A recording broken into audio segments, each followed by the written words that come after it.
Mayong gabi guys, mag-tutorial ta karon guys. Kani atong buhaton is mag-change ta og profile pic sa atong YouTube channel nga Inday Diaries.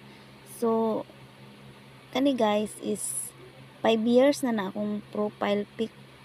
So atong buhaton is ilisda na to na siya.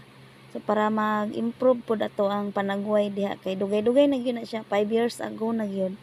Pag start pa lang nako mauna na siya ang profile pic. So mag-change ta ana. So una buhaton kani click na to ng you. Yan. So human you naman na dire.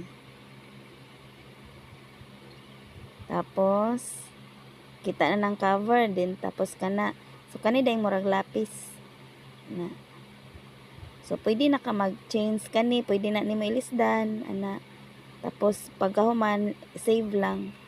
Or for example kaning cover dira lang tapos kaning profile diha ra pud sa tunga. So na-click na dire na denta sa gallery. Ayan. Una ako nakita sa kong gallery. So press na to na. So mao na siya. O save as a profile picture dayon. Ayan.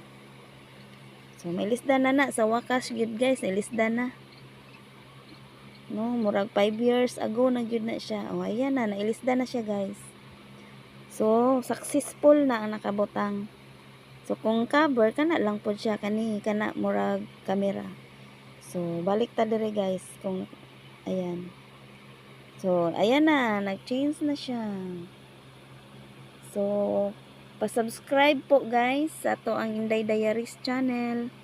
Thank you so much. Thank you for watching guys. Bye-bye.